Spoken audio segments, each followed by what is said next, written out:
Okay, so this talk is about quantum communication networks.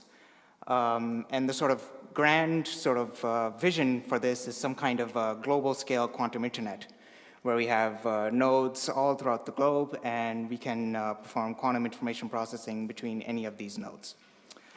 So the nodes can be sending or receiving stations, and in this context, any links between the nodes correspond to either entanglement or quantum channels that could be used to send information from one node to the other. Usually this transmission between nodes is done using photons, and then we have quantum memories at the nodes to store the qubits. But because we're using photons, typically for direct transmission, our ranges are limited to around hundreds of kilometers. So in order to extend the range, we need what are quantum repeaters. So let me now describe what quantum repeaters are. So basically, they can be broken up into two broad classes. There's a nice sort of review here of the types of quantum repeaters that we have. They're typically broken up into three classes, but I'll just do a bit of a coarse graining and talk about them in terms of just two classes. So the first type of quantum repeater is an entanglement-based one. So this is where we have Alice and Bob, say, at the two ends, and then the node C is the repeater. And so the protocol to distribute entanglement between Alice and Bob first starts by distributing entanglement between Alice and the repeater and Bob. And then what the repeater will do is it will do an entanglement swapping measurement in the middle, maybe with an entanglement purification as well. And then that would generate entanglement between Alice and Bob. So this requires two-way communication so that for the heralding, to make sure that the qubits have arrived at all the locations. The second type of quantum repeater is one that's based on quantum error correction. So this is one where you have some state that you want to send over, but what you do first is you encode it into some quantum error correction code and then send that over. And so the idea is then that the quantum error correction code will make up for the losses that are incurred along the communication channel connecting Alice and Bob. And so the repeater, what it will do in this situation is it will, instead of doing this type of entanglement swapping and purification, it will execute some kind of recovery operation that's dependent on the particular quantum error correction code being used. So this is a different type of quantum repeater, but maybe a little bit more futuristic because it requires you to do fault-tolerant gate operations. But on the other hand, it's one way, so you don't need to do this type of two-way communication, so maybe it's a little bit faster. But for this talk, I'm going to focus on the entanglement-based quantum repeaters. And we want to focus on a network scenario, so not just a line connecting Alice and Bob, but something more general, so something that's based on graphs. So we can suppose that we have some kind of graph, like I showed at the very beginning, where we have nodes that represent the sending and receiving stations and also the quantum repeaters. Every edge of the graph corresponds to an elementary link. And what we can imagine, similar to the previous slide, is that at the center of each elementary link, there's some source of photonic qubits. These qubits will fire sort of entangled qubit pairs, photonic qubit pairs to the adjacent nodes along the link. And then they'll be stored in quantum memories that are indicated by red. And by establishing several of these elementary links, we can establish entanglement between any two nodes in the network, but just doing entanglement swapping at the intermediate nodes.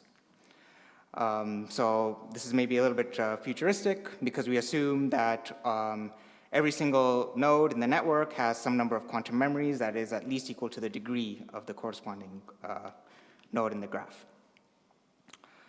So this is the general setting that we consider. And in this setting, there are many sources of loss because in order to actually distribute, in order to get these photons to the ends, there are sources of loss. For example, the sources could be probabilistic. This transmission of the photons themselves is probabilistic because they're done through free space or optical fibers. And this is this well-known exponential scaling of the transmissivity of the probability of actually for the photon to arrive. And then there are other sources of loss, for example, quantum memory, read and write inefficiency, The photon detectors aren't perfect, so that's another source of sort of probabilistic nature of it. And even the entanglement purification, depending on the protocol that you do, could be probabilistic. So all of this is to say that the generation of the elementary links, any of these elementary links, is probabilistic. And what we can do is we can sort of lump all of these probabilistic elements into, say, just some probability P sub I for all of the, say, M edges in the network. So that's the sort of general setting we consider. And to model the quantum memories, we consider that they have some cutoff time T star. So this T star could be a function of the coherence time of the quantum memories, but it could also be a function of more stringent aspects. For example, the communication time needed between the nodes, and also it could be related to the fidelity, for example. Because if you want to do entanglement purification, then it's known that you can't do it below some fidelity threshold. So if you have quantum memories, then there might be some time beyond which the fidelity is just too low and you can't do purification. So all of that leads to some time T star. And there's an extra step, which is we translate this time into maybe a more abstract form by just considering the number of trials. Because what's going to happen is that these photon sources will be firing at some repetition rate, which is R, and so we can state all of our results in terms of some number of trials and star instead of the time directly, because the repetition rate could depend on different aspects of the actual implementation, but what we want to know is fundamentally, based on these probabilities, what's the best that you can do, or what are some thresholds. And so we consider just this raw number, this number of trials. And we can always translate that in terms of whatever repetition rate we have. Okay, so given this sort of setup, we want to now distribute entanglement. So how do we do that? So, well, like I said, so the initial task is to establish the elementary links. So once we have the elementary links, we can do entanglement swapping and purification in the middle to establish entanglement between the two ends that we care about, the two nodes that we care about. And so this is the general scheme that we consider. So we can consider a specific example of this general setting where we have 3 nodes, the repeater is in the middle, and we have just 2 edges. So in the first step, we have the photon sources that are continuously firing and attempting to establish these links. So let's say that the link L1 was established first. So that's great. So then it gets stored in the quantum memory. But it can only be held in the quantum memories for some amount of time, say, which is this T star. And within that amount of time, the second link should be established. If it's not, then we say that our threshold has been passed, and so these qubits are no longer good enough for our purposes, and so we go back to step 1 and we start all over again. But if this link is established in time, in the right amount of time before this T star, then both links are established, and then the quantum memory at the middle can perform the entanglement swapping to get the end-to-end entanglement. And so this is the general scheme that we consider for this whole network, where instead of just having 2 elementary links, we would have several of them. And so now the question is, how do we evaluate the performance of a network of this kind? And what do we mean when we say that the quantum repeaters are good or something, right? So how do we evaluate this? So typically, the way people evaluate this, evaluate quantum repeater networks is by comparing the repeater network and the rates that you can get with the best possible repeaterless rate that you could get. So for example, in the case of photon transmission through optical fiber, we can model this using a pure loss channel. We can think of this in a basic way as just some beam splitter with transmissivity equal to the loss parameter of the fiber. And it is known that for that, basically the capacity, the repeaterless capacity of this channel is this number. And this is one of the rare occasions in which we can actually have an analytic form for the capacity. Generally, it's very hard to evaluate these formulas, and so if we use this as our figure of merit, then it's difficult to actually compare, because in some cases, these capacities aren't even known. We just have some bounds. So can I make one point? Sure. Your definition of repeaterless is wrong. Okay. Classically, a repeaterless network is a network without a repeater in it, but you allow amplifiers and devices in the middle. Mm-hmm. So your definition says that NVI QKD is a repeater. We can chat about Well, this, but I mean, there's a debate in the community about the repeaterless bounds. Well, what we mean by repeaterless is there's no node in the middle. There's no node in the middle. So what we mean by repeaterless is that we have Alice and Bob, and they can do whatever feedback-assisted communication they want between themselves, but there's no station in the middle. Yeah, this definition disagrees with the classical world. Okay. And it's completely contrary to the classical world. Well, okay. We can chat after, but I just Okay. want to point this out that there is an issue with the definitions. Okay, so let me say for the purposes of this talk that what I mean by repeater is something that's in the middle that's like a helper station. So without this, you would have some arbitrary protocol that you could execute between Alice and Bob. They could talk to each other, but there's no station in the middle. And so this is what I mean by repeaterless. And for this, this is the capacity that's known. And so one of the ways to benchmark how good this type of scheme does against the repeaterless case is to just see if the rates that you can get in this scenario can surpass this one. So this is one of the benchmarks that people consider. But one of the things I want to argue is that maybe this is too strict a benchmark to compare to. Because how do we actually get these bounds? So in order to get these bounds, there are assumptions that are made. So these are the sort of ultimate limits, but these ultimate limits are difficult to achieve in practice because the protocols that people consider to achieve these don't take into account certain practical limitations. For example, to obtain these bounds, you would probably need perfect quantum processing. So you'd have memories that are extremely long-lived, infinitely long-lived. And in these situations, the classical communication is assumed free. So these two sort of tie into each other because if you have quantum processing that has finite coherence times, then you're not necessarily going to be able to have classical communication completely for free because you won't be able to take as long as you need to communicate with the neighboring nodes. Okay, so this type of thing prompted us to consider maybe looking at different types of figures of merit by asking maybe some basic questions. For example, we might want to ask something, so the following questions. So if you consider a network that's based on a graph, just call it G with some memory cutoff n star.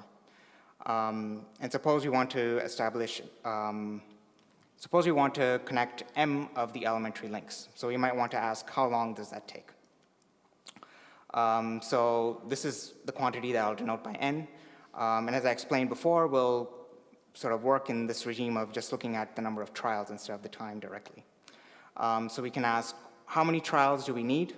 So how many trials of this source transmitting to the stations? How many of those trials do we need to establish M elementary links in the network, given that the memories have a cutoff of n star trials?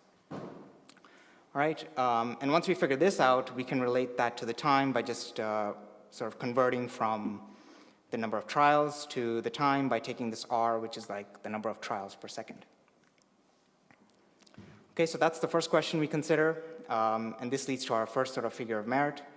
The second question we ask is related to the long distance entanglement distribution that could be achieved in a network. So we ask, how big is the largest cluster after a given amount of time? So you're executing these protocols for some amount of time, you're building up entanglement. What is the largest cluster that you could get? And by cluster, we mean nodes that are connected to each other via elementary links. Because once they're connected, you can do entanglement swapping, and you can have a really long distance entanglement pair shared between two faraway nodes.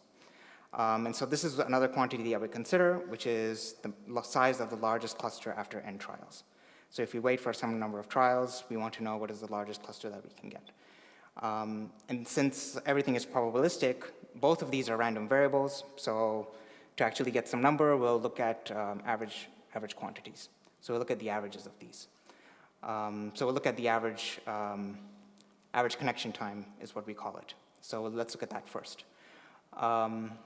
Okay, so one of the tools that we need is this particular quantity, n sub I. So if we have n elementary links that we want to establish, we define this quantity to be the number of trials needed to establish the ith elementary link. So for each of these elementary links, we associate some random variable, and its probability distribution is a simple geometric one. So the probability that it takes n trials to establish the ith elementary link is just given by this. So the prior n minus 1 trials failed and the nth one succeeded. And so that's what this is. And so it's easy to show that the average of this is just 1 over the probability. So this is probably something that's maybe kind of obvious. So one of the things we can notice is that in this, we assume that all of the elementary links are independent of each other.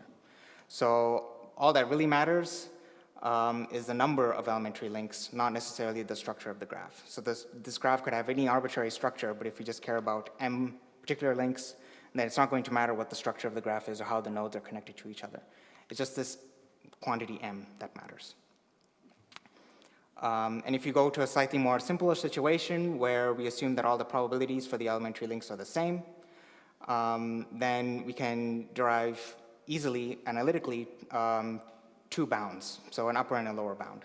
So maybe intuitively we can imagine that without quantum memories, so in that case this n star is 0, so we're not allowed to wait for any amount of time. All of the elementary links that we care about should be established at the same time. In that case, the probability that all of the m links are established is just p to the power m. And this random variable itself is just a geometric random variable, and so its average is just this. So this essentially corresponds to the rate at which we can get m elementary links established, given that there are no quantum memories. So they all just act as a very primitive form of just like a quantum relay without any quantum memories at all. So this is essentially the largest number of trials that you would need. Because with quantum memories, you can always do a little bit better. And so now we've looked at one extreme, which is the case where there are no quantum memories. Another extreme is when the quantum memories have infinite cutoff time. So this means that once a link has been established, once one of the elementary links has been established, the quantum memories can sit there for as long as is needed to get the other ones. So in that case, this random variable is just equal to the maximum of all of the individual links. So basically, the number of trials that it takes is the number of trials corresponding to the one that gets established last, essentially, is what this means. Right? So we have to wait for the last one to be established, and so that's whichever one takes the longest. And it's straightforward to show that the probability distribution for this is equal to that expression. And so when you take its average value, you get this. And it's also possible to show that this is the smallest number of trials. I mean, in the infinite covariance time case, you can't really do better than that. So the number of trials will always be somewhere in between this case and this case. So, and this was the expression that I showed on the previous slide, which is this. And so this establishes one bound. So this is basically telling us how many trials you need to establish m elementary links in some network where the quantum memories have a cutoff of n star. Okay, so now what is this good for? So let's look at one example. So first, I just plot these quantities, the left and the right-hand side here. So probably the only thing to take away from these plots is the difference in the scales as a function of these link probabilities. So obviously, without quantum memories, if your probability is extremely low for establishing an elementary link, then it's going to take a really long time to establish the links without quantum memories. On the other hand, with quantum memories, it's significantly lower, orders of magnitude lower. All right, so this is for the extreme cases of 0 and infinity. And we can translate this into actual times as well using the repetition rate that I talked about earlier. So if we assume that the probabilities are just decaying exponentially, so the only sources of loss is the transmission itself and nothing else, then we can basically relate the probability to the length of each elementary link. And so as a function of that, we can consider the time that it takes to establish, say, 5 elementary links or 10 for various cutoff sizes. So this is the case where there's no quantum memory, so it's the highest, and here it's the lowest with infinite cutoff time. And so we get curves that look like this. So now one of the questions we can ask is if we want to establish some number of elementary links, one thing we might want to know is, okay, what are the cutoffs for the memories that I need in order to achieve a certain amount of, number of connections within a certain amount of time.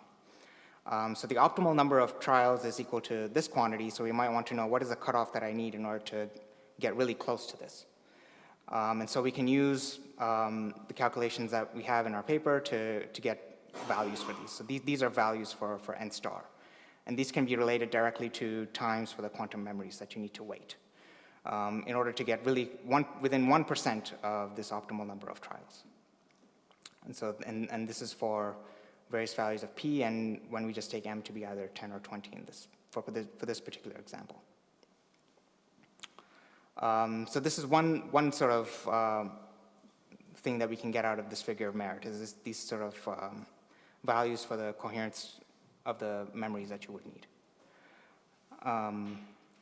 Okay, so the next example is actually to calculate the rates. So the nice thing about this quantity is we can actually use it to determine rates of our repeater protocols as well. So, okay, so we can look at a particular example. So we consider, say, Alice and Bob along a line with 3 repeaters. And so we have here 4 elementary links. They're all equally spaced. And we have the sources here that are distributing entanglement as I described before. Okay, and we want to do the thing that I talked about earlier now, which is compare to this repeaterless capacity. So repeaterless capacity in this context simply means that these repeaters are not there. And the best that Alice and Bob can do is transmit states between each other and do arbitrary local operations and classical communication between each other. In this context, the highest rate that can be achieved is equal to this number that I showed earlier, where eta is equal to this. L, capital L, is the total length between Alice and Bob. And that's what's being plotted here as well. And so this quantity here is being plotted in black here. And so now we can ask what are the rates for the protocols that we consider. So if we consider photonic qubits, so this corresponds to, say, taking horizontal and vertical polarization qubits. In this case, the rate is given by this quantity. So it's 1 over the number of trials. And this is if we assume that there are no other imperfections. So if all the Bell measurements here are perfect, this is like the best case scenario. So if all the Bell measurements here are perfect, the cutoff is infinite, and the transmission between the repeater nodes is the only source of loss. So this P is equal to this. Right? And this is the expression from before. And this 2 has to do with the fact that when we transmit photonic qubits through this pure loss channel, it requires 2 uses of the channel because we send each of the modes individually. So yeah, so that's where this 2 comes from. So these are the highest rates that we can achieve for these protocols. And we can see that there are points as a function of m beyond which we can cross this repeaterless bound.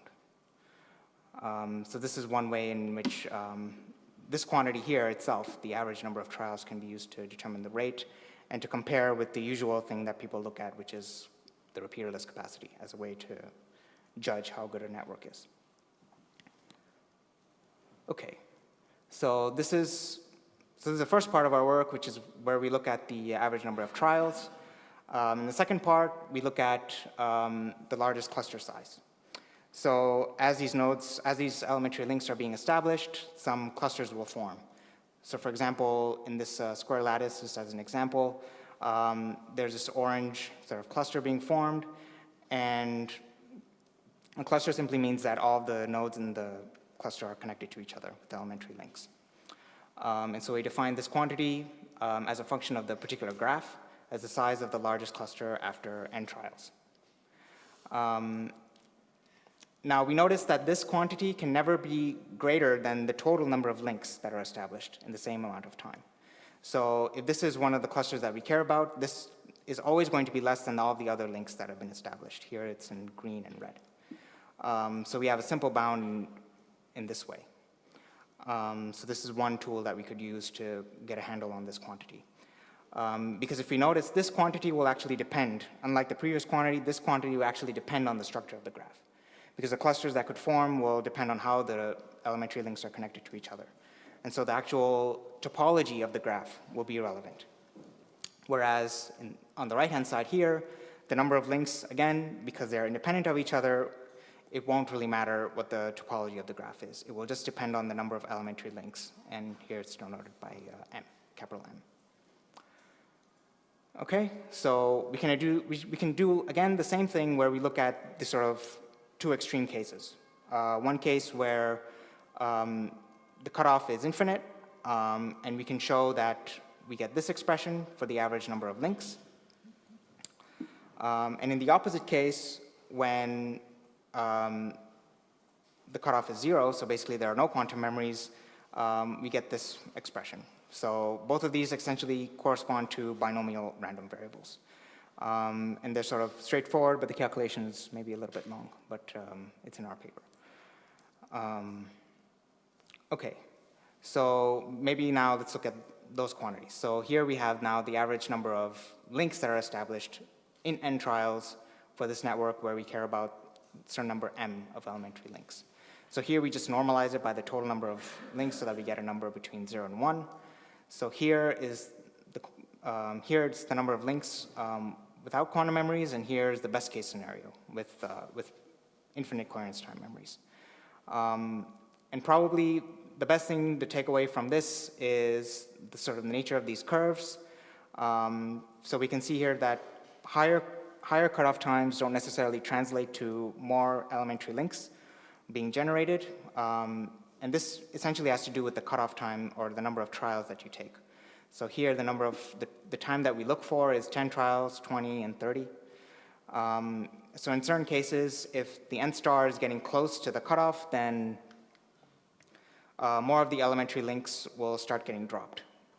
And this is why, in some cases, it doesn't actually help you to have a higher cutoff. So in some cases, we can see, for example, in this case, n star equals 4 for certain higher probabilities.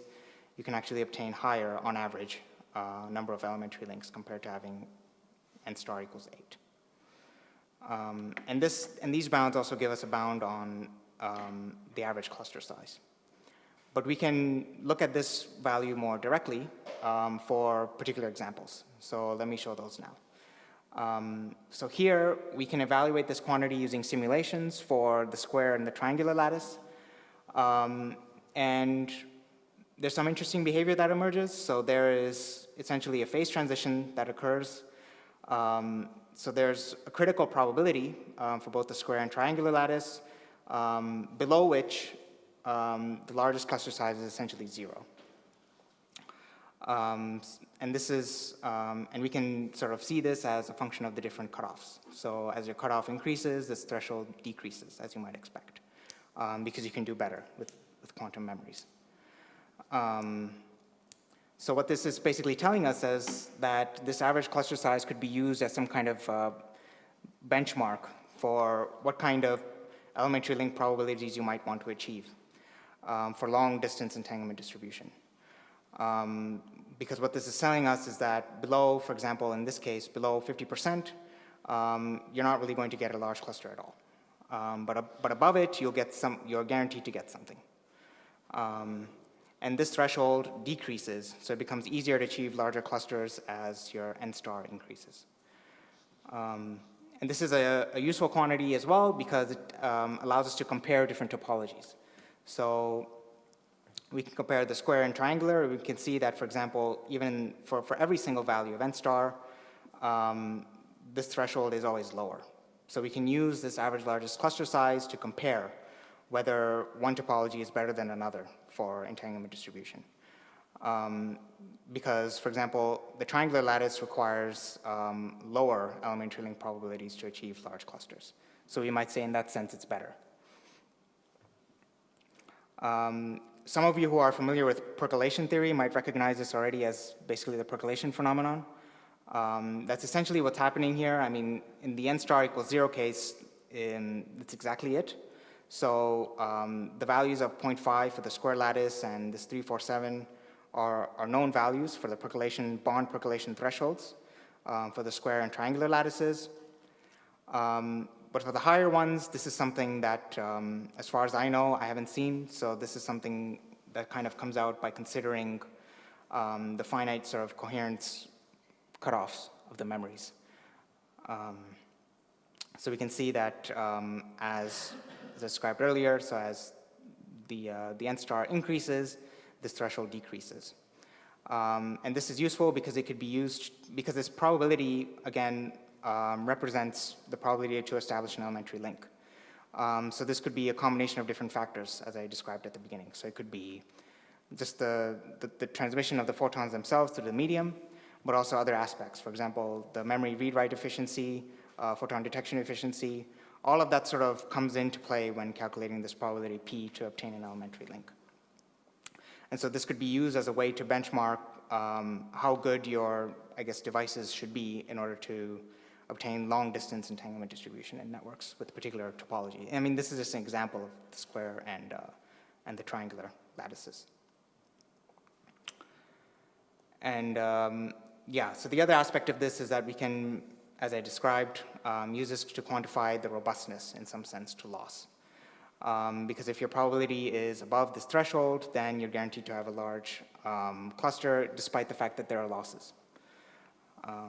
So in a way, we can think of that as being, we can think of these thresholds as being robustness thresholds for networks. Okay, so let me summarize. So in this work, we considered figures of merit that I would like to think are based on sort of considering practical aspects of quantum networks rather than looking at maybe things that are not so within reach. So based on asking basic questions, for example, how long does it take to connect a certain number of nodes? Or how big are the clusters that you can achieve in a network? Asking questions like that and developing a figure of merit based on that. So we considered these two figures of merit, and we obtained upper and lower bounds for both of these. And these bounds depend only on the probability of success of the elementary links. And as I mentioned, these probabilities depend on several factors. So they depend on just the transmission of photons through free space or optical fiber, but other things such as the memory read-write efficiencies and the photon detection efficiencies. One of the things that we didn't quite consider is what the trade-off is between the fidelity of the state that you obtain and this cutoff. Because if you wait for a certain amount of time, even if you wait for some amount of time that's below this cutoff, your fidelities won't necessarily be perfect. And so the question is, what are the fidelities that you can actually achieve? And based on that, your optimal rates will be slightly different. And the question is, it would require some way of modeling the noise, and then based on that, we'll get some more refined values for the quantities that we get here. Yeah, that's basically it. And you can find more details in our archive paper, and you can also ask me. Thanks. Thank you. Okay, plenty of time for questions.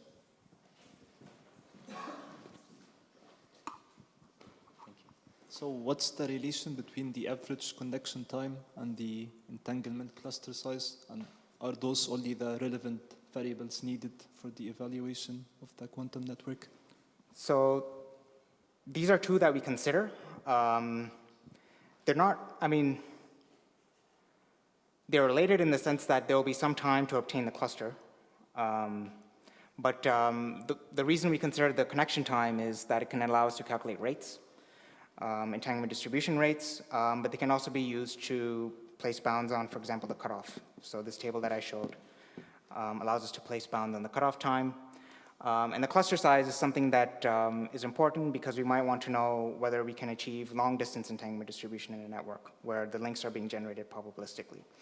And so it would be important to have some sense of what the size is and whether there are thresholds that we can place. So what are there, thresholds that exist? And these types of values are sort of indicating to us that there is indeed a threshold below which a large cluster is not going to exist. It's essentially a percolation phenomenon. And so we're not saying these are the only quantities that are relevant, but these are two that we considered. Okay.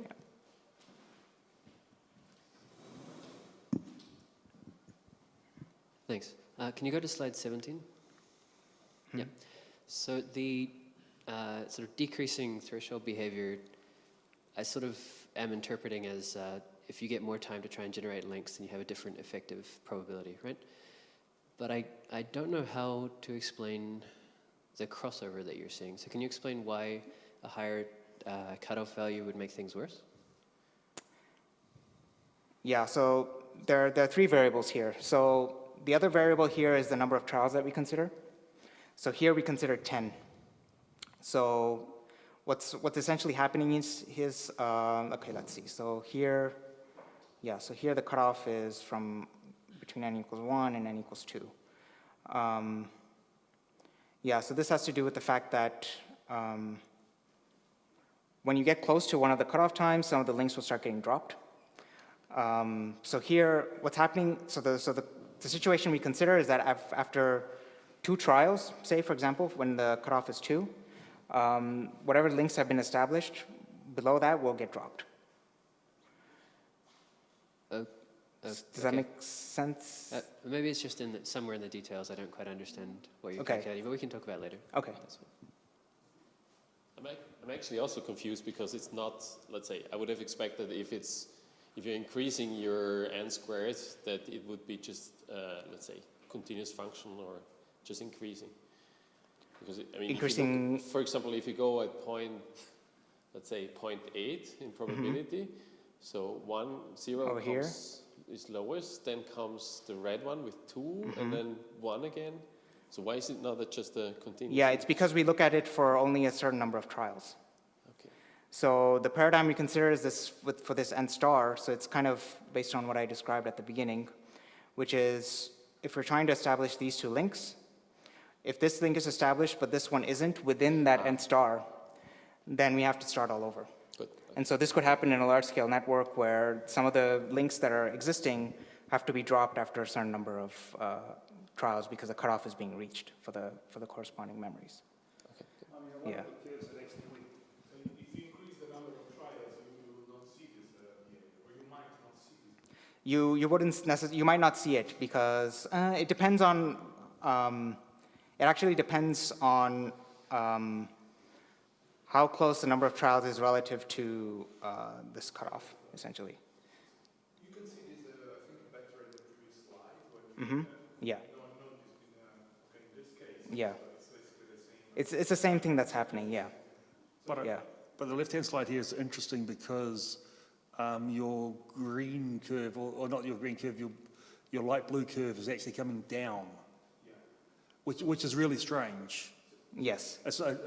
I mean, it should at least, strategy-wise, you may not increase, but to go down means that there's some optimization that I think is wrong. Okay. Because actually, you can always fudge the system to do it, I think. It's like you're saying here that memory is having twice coherence times are worse. So what I'm saying, like, the blue 8 and the green is 4. So if you look at the graph in the middle for a P050, right, you see like the green is higher than the blue. Yeah. So you're saying that the memory is having a higher coherence time and worse for this specific case. Yes. So yes. And This depends on the fact that you're using n equal 20. yeah, So at some point you have to cut on the. yeah. So after essentially every 8 trials, whatever links were there for 8 trials have to be cut out. Yeah. So that means you probably have to go through every possibility, and you've probably got to choose a value of P and optimize over E. Right. Rather than choosing Yeah. Yes. That's right. Yeah. So here we're fixing the value of n, but yeah. Yeah. So for each number of n star, you also have optimal p that you should be, sorry, you should have an optimal n number of tries. Yes. You could formulate it in that way as well. Yeah, that's true. Yeah. In that case, if you normalize over this optimal n, you will never have this cross. That's right. Yeah, the crossover really happens because we look at a certain number of trials. Yeah. Yeah, that's why.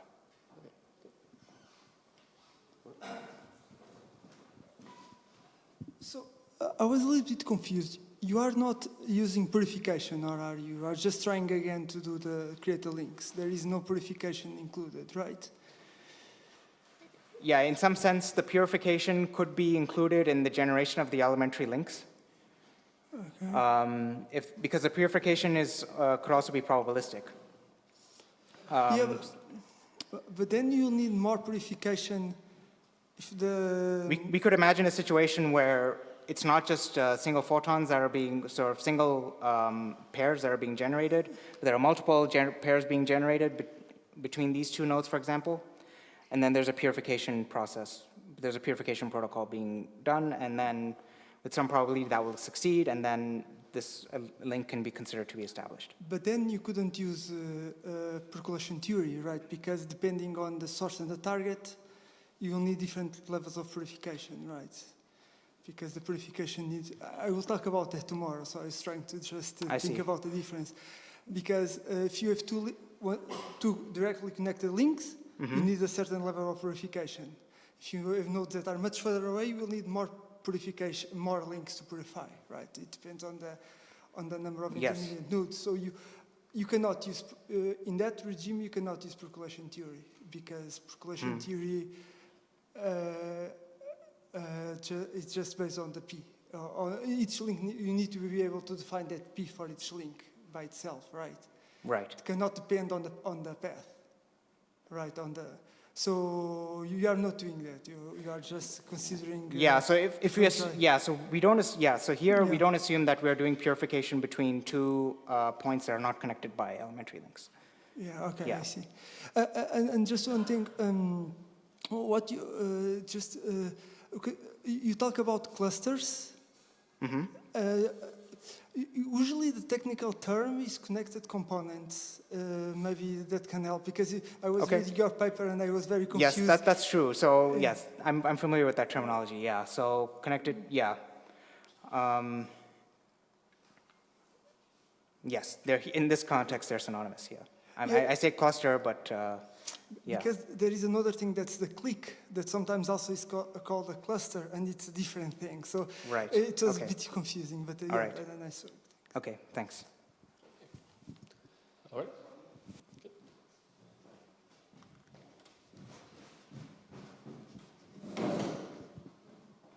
Mine is just, it's a pedantic point, but repeaters have the property that they have no exponential scaling in them, okay, in the repeater network.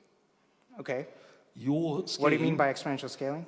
That there's nowhere where you require exponential resources, or there's an exponential decrease in probability that depends on the length of the channel. Okay. But your scheme does, because you don't have purification at longer ranges. If you have a fidelity F for a particular link, you have an F to the N. That means you actually, effectively, your network, as you double the size of the network, your overall fidelity has an exponential decrease in it. So without the purification. Okay. Yeah. So most purification schemes for what we call these generation 1 repeaters, we do elementary pairs, then we do purification, and then do it again. Yeah, in a nested fashion. Yeah, it's a nested. Yeah. So I'm wondering what happens here if you try that. Does it become so really this is something we haven't tried. Yeah. This is something we haven't tried. So doesn't that only apply if you're below the percolation threshold?